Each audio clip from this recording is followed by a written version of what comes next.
사랑은 죽음보다 강합니다. 성경 통독을 돕는 바이블 가이드입니다. 아가서 5장부터 8장을 읽습니다. 누군가를 사랑하게 되면 사랑하기 이전과 이후의 삶은 달라집니다. 나에게 초점이 맞춰져 있던 삶이 상대에게 맞춰집니다. 내 시간은 더 이상 나만의 시간이 아니고 내 것은 더 이상 내 것이 아닙니다. 나와 너 둘의 것이 되고 서로에게 구속됩니다. 술람미 여인은 자신의 존재, 삶이 내 것이 아닌 사랑하는 사람의 것이라고 노래합니다. 5장은 결혼 이후 두 사람이 겪는 갈등과 그것을 극복하는 성숙의 과정을 들려줍니다. 두 사람 사이에 위기가 찾아오게 된 원인은 술람미 여인에게 있었습니다. 한밤중에 솔로몬이 찾아왔음에도 이미 옷을 벗었는데 어찌 다시 입고 발을 씻었는데 어찌 다시 더럽히겠냐는 이유로 맞아들이지 않았던 겁니다. 술람미 여인의 입장에서는 강도나 도둑으로 오해했을 수도 있고 귀찮거나 피곤했거나 또는 발에 흙이 묻는 것을 종교적 부정으로 생각하는 히브리인의 사고방식 때문에 그랬을 수도 있습니다. 그러나 2절에 나의 사랑하는 자의 소리가 들리는구나 라고 말하는 것으로 보아 그녀는 솔로몬인 줄을 알고도 문을 열어주지 않았다는 것을 알 수 있습니다. 뒤늦게 자신의 안일함을 깨닫고 문을 열었지만 솔로몬은 이미 간 후였습니다. 술람미 여인은 후회하며 솔로몬을 찾아 나섰지만 찾지 못하고 성을 지키던 사람들에게 상해를 입고 겉옷을 빼앗기는 봉변을 당합니다. 그래서 8절 예루살렘 딸들아 너희에게 내가 부탁한다. 너희가 내 사랑하는 자를 만나거든 내가 사랑함으로 병이 낫다고 하려무나 라고 자신의 실수로 인해 사랑을 잃은 아픔과 후회를 전합니다. 예루살렘 여인들이 술람미 여인의 남편을 함께 찾겠다고 제안하지만 그럴 필요가 없게 되었습니다. 남자가 자기 동산으로 내려간 것을 여자가 알게 되었기 때문입니다. 4절부터 9절은 아내를 되찾은 솔로몬의 노래입니다. 솔로몬은 자기에게는 왕비가 60명, 후궁이 80명, 시녀가 무수하게 있지만 오직 술람미 여인만이 자신의 진정한 사랑의 대상이라고 고백합니다. 이어 13절과 14절은 아가서의 난해 구절 중 하나입니다.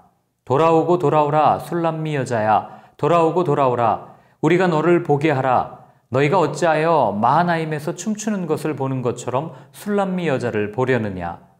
학자들에 따라 우리를 예루살렘 여자들 또는 미상의 남자들로 해석하기도 합니다. 또한 마하나임에서 춤을 추는 것을 보는 것처럼 보려느냐를 힐책으로 보기도 하고 춤을 추는 것을 보고 싶다는 요청으로 보기도 합니다.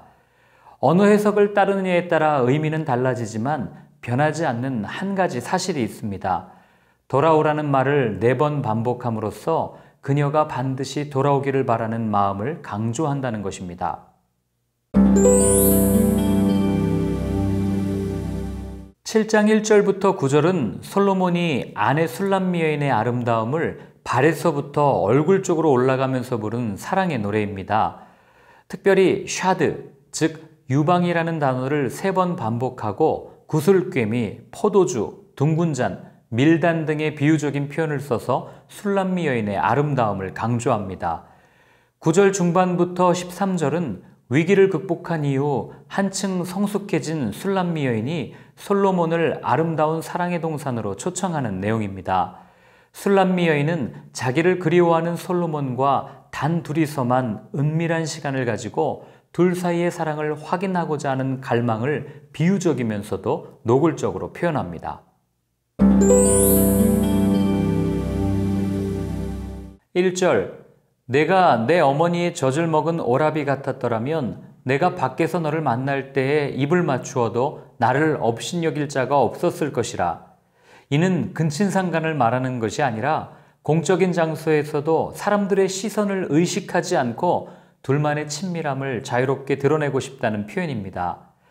입맞추다로 번역된 나샤크는 가족과 친지들 사이에서 행하던 애정의 표시이기도 하고 연인 간의 애정 표시이기도 합니다. 주목해서 봐야 할 표현은 6절입니다. 너는 나를 도장같이 마음에 품고 도장같이 팔에 두라. 사랑은 죽음같이 강하고 질투는 소울같이 잔인하며 불길같이 일어나니 그 기세가 여호와의 불과 같으니라. 도장같이 품고 두라는 것은 소유 개념이 강조된 말로 아가서의 주제를 담고 있는 구절입니다. 당시 도장은 주로 힘을 주어 눌러서 찍는 아빈 도장이었고 끈을 사용해 목과 팔에 매달거나 반지처럼 낄 수 있는 것이었습니다. 남편에게 자신을 도장처럼 항상 가까운 곳에 있게 하며 귀한 존재로 여겨줄 것을 요청한 말입니다. 또한 사랑을 그 강력한 힘 때문에 죽음과 비유하고 있습니다. 누구도 죽음을 피할 수 없고 누구도 사랑의 힘에 대항할 수 없다고 노래한 겁니다.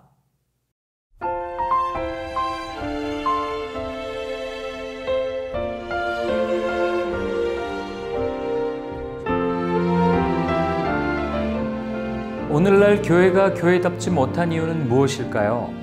예배가 부족하거나 헌신과 봉사가 없기 때문일까요? 글쎄요. 혹시 사랑을 잃었기 때문은 아닐까요? 아니, 사랑한다고 말하지만 진정한 사랑을 맛보지 못했기 때문은 아닐까요? 진정한 사랑은 죽음보다 강합니다. 십자가에서 증명되었습니다. 예수님의 사랑은 어떤 것도 막을 수 없습니다. 이 사랑을 경험했던 바울은 로마에 있는 교회들에게 이렇게 말해줍니다. 내가 확신하노니 사망이나 생명이나 천사들이나 권세자들이나 현재일이나 장래일이나 능력이나 높음이나 깊음이나 다른 어떤 피조물이라도 우리를 우리 주 그리스도 예수 안에 있는 하나님의 사랑에서 끊을 수 없으리라. 이 사랑을 경험한 공동체가 교회요, 교회된 성도입니다. 그래서 예수님의 사랑 안에 있는 그리스도인은 죽음을 두려워하지 않을 수 있는 겁니다.